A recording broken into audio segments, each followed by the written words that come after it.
Hello दोस्तों, कैसे हैं आप सभी। उम्मीद करते हैं आप सभी स्वस्थ होंगे। आप सभी का बहुत बहुत स्वागत है हमारे यूट्यूब चैनल ट्रिकी हिंदी पर। दोस्तों, आज की ये वीडियो बहुत ही महत्वपूर्ण होने वाली है। आज की इस वीडियो में हम बात करने वाले हैं हिंदी व्याकरण के एक अत्यंत महत्वपूर्ण टॉपिक संधि के बारे में। ये topic UP triple SC PAT में पूछा जाता है, तो जो भी यूपी ट्रिपल एससी पैट की तैयारी कर रहे हैं उनके लिए ये वीडियो बहुत ही महत्वपूर्ण होने वाली है। तो चलिए अपनी इस वीडियो को शुरू करते हैं। सबसे पहले बात करते हैं संधि की। संधि की परिभाषा को जान लेते हैं। दो वर्णों के मेल से होने वाले बदलाव को संधि कहते हैं। अर्थात दो वर्णों का जब मेल होता है, जब वो दो वर्ण मिलते हैं तो उससे जो परिवर्तन होता है वही संधि कहलाती है। संधि का शाब्दिक अर्थ होता है मेल। परीक्षा में पूछा जाता है संधि का शाब्दिक अर्थ क्या होता है, तो संधि का शाब्दिक अर्थ होता है मेल। ये एक नेक्स्ट पॉइंट मैंने अलग से जोड़ा है कि परीक्षा में अगर आपसे पूछा जाए कि संधि क्या है, एक तो आपसे क्वेश्चन पूछा जाता है संधि का शाब्दिक अर्थ क्या है, तो आंसर हो जाएगा मेल। एक क्वेश्चन ये कब परीक्षा में अगर आपसे पूछ लिया जाए संधि क्या है, तो संधि ध्वनियों का मेल है। अब बात करते हैं संधि के भेद यानी कि प्रकार। संधि के भेद तीन होते हैं। पहला स्वर संधि, दूसरा व्यंजन संधि, तीसरा विसर्ग संधि। संधि के तीनों भेदों को एक एक करके जान लेते हैं। सबसे पहले बात करते हैं स्वर संधि के बारे में। क्या होती है स्वर संधि, आइए इसकी परिभाषा जान लेते हैं। दो स्वरों के मेल से जो विकार उत्पन्न होता है उसे स्वर संधि कहते हैं। जैसा कि नाम से ही स्पष्ट हो रहा है, स्वर संधि अर्थात इसमें दो स्वरों का मेल होगा। दो स्वरों के मिलने से जो भी परिवर्तन होगा वह स्वर संधि कहलाएगी। परीक्षा में सबसे ज़्यादा पूछे जाने वाला प्रश्न, सबसे ज़्यादा प्रश्न आता है परीक्षा में यही, स्वर संधि के प्रकार बताइए। तो स्वर संधि हमारी 5 प्रकार की होती है।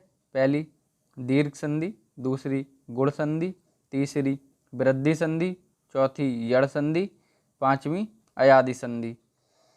अब सारे बच्चे कंफ्यूज रहते हैं कि स्वर संधि के प्रकार याद कैसे करें ट्रिक से।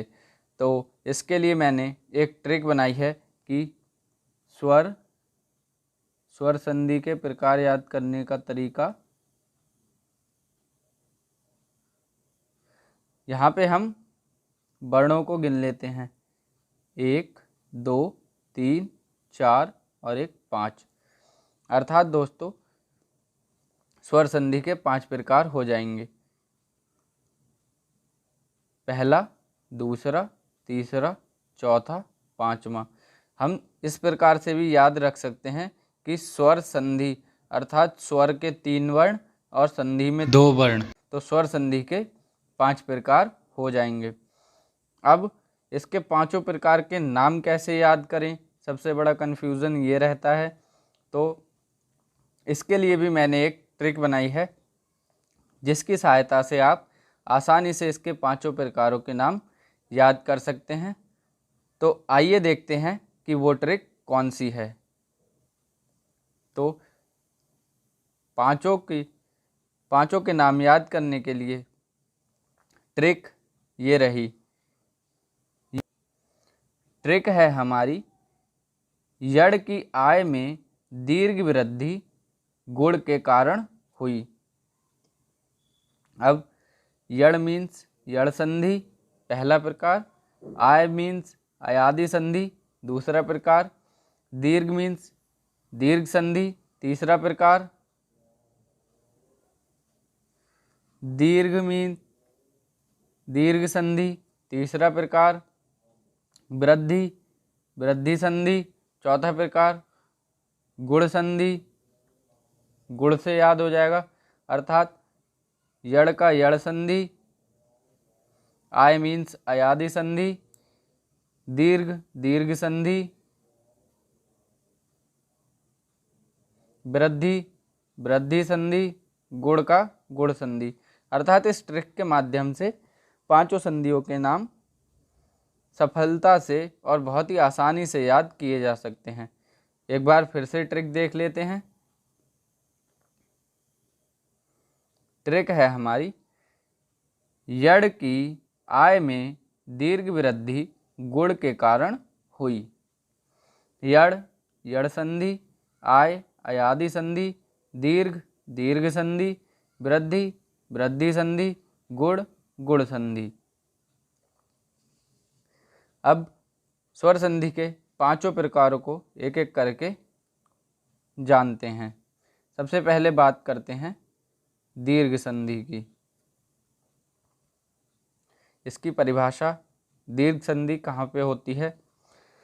यदि लघुआ दीर्घा, लघुई दीर्घी, लघु उ और दीर्घ उ के बाद लघु आ दीर्घ आ, लघुई दीर्घ ई, लघु उ दीर्घ उ, अर्थात समान स्वर आते हैं तो इन्हें मिलाकर दीर्घ कर देते हैं। जैसे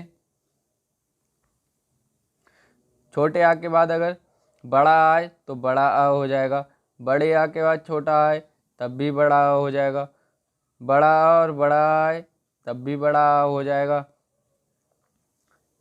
छोटी और बड़ी ई आए तब बड़ी ई हो जाएगी, बड़ी ई और छोटी ई आए तब भी बड़ी ई हो जाएगी, बड़ी ई और बड़ी ई आए तब भी बड़ी ई हो जाएगी, छोटा ऊ और छोटा ऊ तब दीर्घ ऊ हो जाएगा, बड़ा ऊ और छोटा ऊ मिलके दीर्घ ऊ का निर्माण करेंगे, बड़ा ऊ और बड़ा ऊ मिलके दीर्घ ऊ का निर्माण करेंगे। अब दीर्घ संधि को पहचानने की ट्रिक के बारे में बात करते हैं कि कैसे ही देखते ही हम पता लगाएंगे कि किसी भी शब्द में दीर्घ संधि दी हुई है।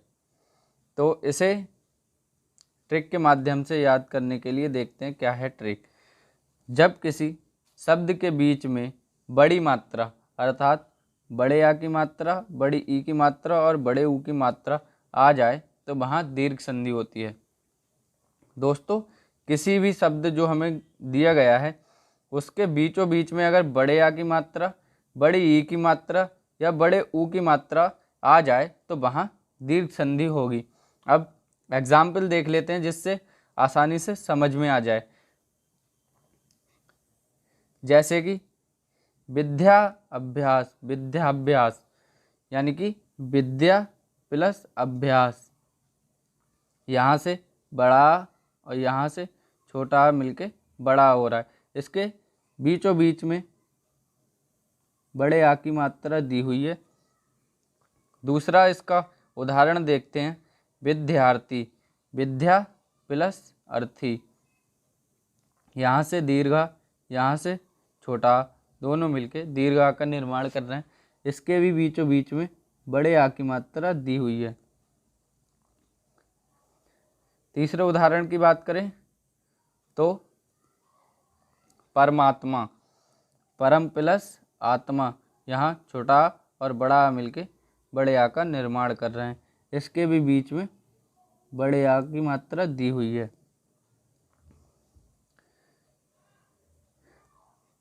अल्पायु, अल्प प्लस आयु, यहाँ भी बड़े आ की मात्रा दी हुई है। यहाँ छोटा और बड़ा मिलके बड़े आ का निर्माण कर रहे हैं। अगले उदाहरण की बात करें तो अगला उदाहरण योजनावधि, योजन प्लस अवधि, यहाँ लघुआ और लघुआ मिलके दीर्घ आ का निर्माण कर रहे हैं। इसके भी पहचानने के लिए ट्रिक, बीच में बड़े आ की मात्रा दी हुई है।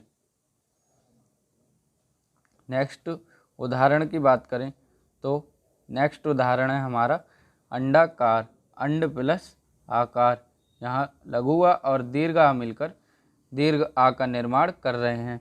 इसे भी पहचानने के लिए इनके बीच में बड़े आ की मात्रा दी गई है। अब मोस्ट इम्पॉर्टेंट शब्द जो परीक्षा में पूछे जाते हैं, पहला शब्द है सत्याग्रह। सत्य प्लस आग्रह। परीक्षा में आपसे इसका या तो संधि विच्छेद पूछ लिया जाता है या पूछ लिया जाता है कि सत्याग्रह में कौन सी संधि है। तो आपको ये ध्यान रखना है कि सत्याग्रह में दीर्घ संधि है।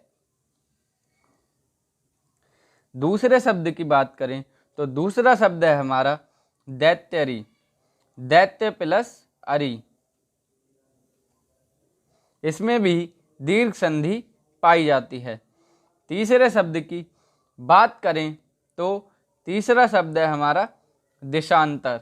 दिशा प्लस अंतर। देशांतर में भी दीर्घ संधि पाई जाती है।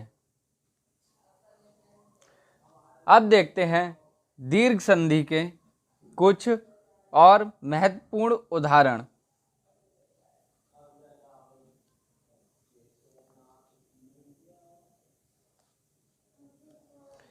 पहले उदाहरण की बात करी जाए, पहला उदाहरण है हमारा हरीश।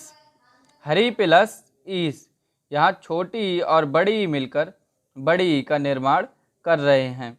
परीक्षा में आपसे संधि विच्छेद भी पूछा जा सकता है और ये भी पूछा जा सकता है कि हरीश में कौन सी संधि है। तो हरीश में दीर्घ संधि होती है। इसको देखते ही पहचानने की ट्रिक मैंने अभी आपको बताई कि किसी शब्द के बीच में बड़े आ, बड़ी ई और बड़े ऊ की मात्रा दिख जाए तो वहाँ पर दीर्घ संधि होगी। हरीश में हमें बड़ी ई की मात्रा दिखाई दे रही है। अगले उदाहरण की बात करें तो अगला उदाहरण है हमारा रविंद्र। रवि प्लस इंद्र। यहाँ छोटी ई और छोटी ई मिलकर बड़ी ई का निर्माण कर रहे हैं। यहाँ भी पहचान के लिए बड़ी ई की मात्रा दी गई है। अगला उदाहरण हमारा गिरीश। गिरि प्लस ईस। परीक्षा में आपसे इसका संधि विच्छेद पूछा जाता है। बहुत सारे लोग गिरि प्लस ईस इसे सही लगा के आते हैं, लेकिन ये गलत होता है। सही संधि विच्छेद हमारा ये होगा। इसमें भी बीच में बड़ी ई की मात्रा दिख रही है। अगला हमारा बहुत ही इम्पोर्टेंट शब्द परीक्षा में कई बार पूछा गया है। इसका संधि विच्छेद भी पूछा जाता है और पूछा जाता है कि इसमें कौन सी संधि है। अगला शब्द है हमारा लक्ष्मीक्षा। लक्ष्मी प्लस इच्छा। यहाँ बड़ी ई और छोटी ई मिलके बड़ी ई का निर्माण कर रहे हैं। अगला उदाहरण है हमारा गुरुपदेश। गुरु प्लस उपदेश। यहाँ छोटा ऊ और छोटा ऊ मिलके बड़े ऊ का निर्माण कर रहे हैं। यहाँ भी दीर्घ संधि होगी। अगला उदाहरण है हमारा भानुदय। भानु प्लस उदय। छोटा ऊ और छोटा ऊ मिलके बड़े ऊ का निर्माण कर रहे हैं और इसको देखते ही पहचानने के लिए इसमें बड़े ऊ की मात्रा दी गई है। अगला हमारा बहुत ही इम्पोर्टेंट उदाहरण वधूत्सव। कई बार इसका सीधे सीधे संधि विच्छेद परीक्षा में पूछा गया है। तो वधु प्लस उत्सव। बड़ा ऊ और छोटा ऊ मिलके बड़े ऊ का निर्माण कर रहे हैं। यहाँ भी दीर्घ संधि होगी और देखते ही पहचानने के लिए बड़े ऊ की मात्रा दी गई है।